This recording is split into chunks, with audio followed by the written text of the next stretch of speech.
बैसाख की पोथी पढ़ते हो आप लोग? आप में से अगर कोई पढ़ता हो बैसाख महीने की पोथी, तो उसमें एक वर्णन आता है। शुक्ल पक्ष की नवमी तिथि, बैसाख महीना, पीला चंदन घिसकर उस चंदन को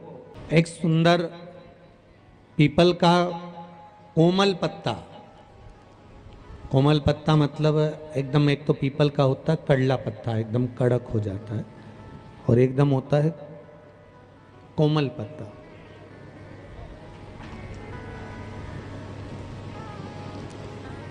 उस पीपल के कोमल पत्ते पर पीला चंदन घिसकर, जो वो चंदन होता है, उस चंदन को घिसकर उस चंदन को उस पत्ते पर रख ले। और महाराज उस पत्ते को मध्याह्न के समय पर, जैसे जब सुबह के समय पर सारी पूजन हो जाए, अर्चना हो जाए, भगवान शिव के मंदिरों में जल समर्पित हो जाए, उसके बाद में जब बाबा एकदम आनंद में विराजे हों, तब जहाँ शिवलिंग रखा होता है,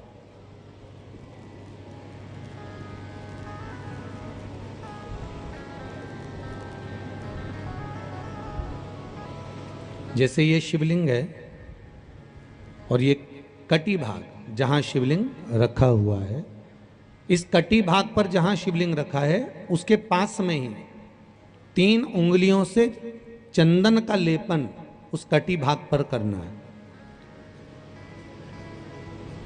जो उंगलियां लगी रहेगी उसी को अशोक सुंदरी वाली जगह पर स्पर्श करना है, और अशोक सुंदरी वाली जगह पर स्पर्श कर कर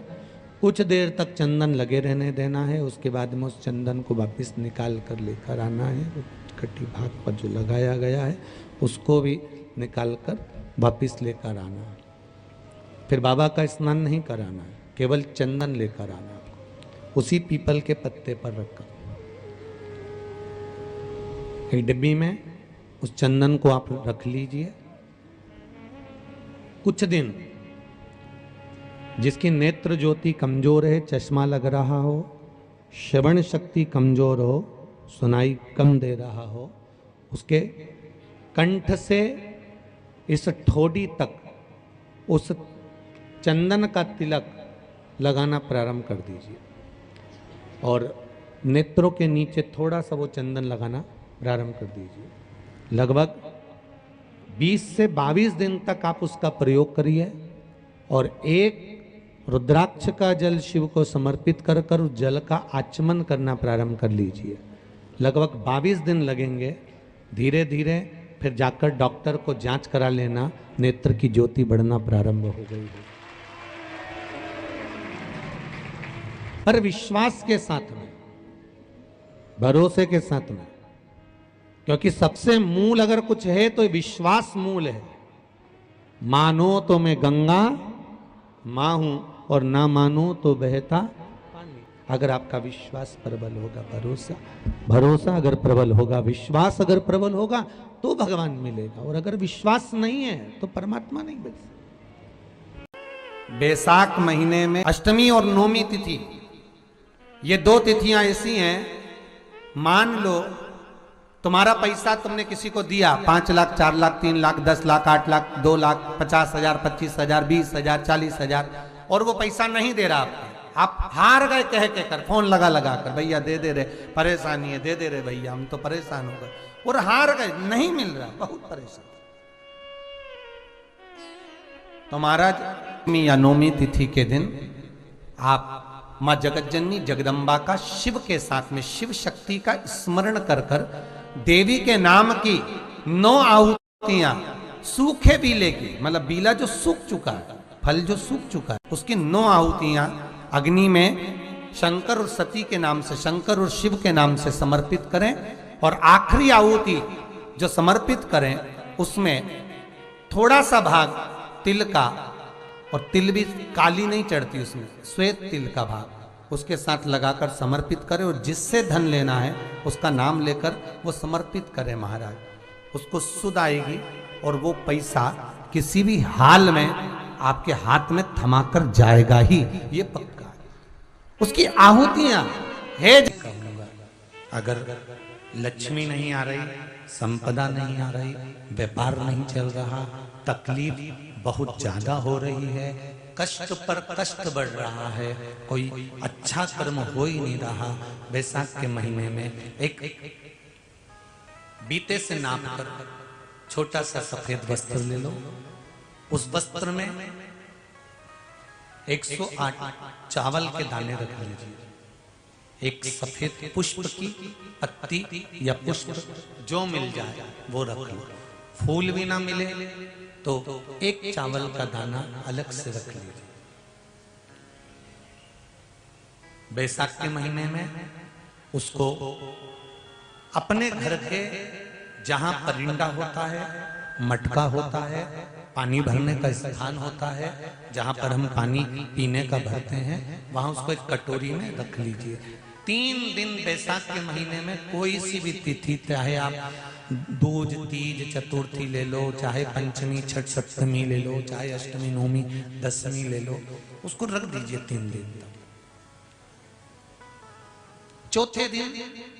घी का दिया लेकर, वो पोटली लेकर, कुछ भेंट लेकर, जो आपकी मर्जी पड़े दान के भाव से, घी का दिया शिव जी के मंदिर में लगा दीजिए, और जो पोटली और जो भेंट है वो किसी भी ब्राह्मण जन को, गुरुजन को, किसी को भी प्रदान कर दीजिए उसको। अगर ब्राह्मण जन, गुरुजन नहीं ले तो कोई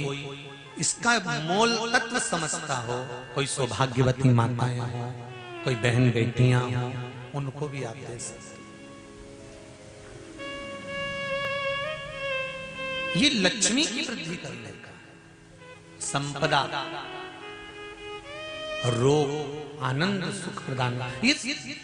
रोग के लिए तो नहीं कर सकते, पर संपदा के लिए सबसे प्रबल है संपदा। कोई अगर आपका धन खाकर चले गया है, पैसा नहीं दे रहा, बस आप शिव मंदिर में जब दिया लगाएंगे और इसको वापस शिव मंदिर से पोटली को लेकर आएंगे, चाहे तो मंदिर में कोई ब्राह्मण देवता हो, पंडित जी हो, उनको भी दे सकते हैं, या किसी को भी दे,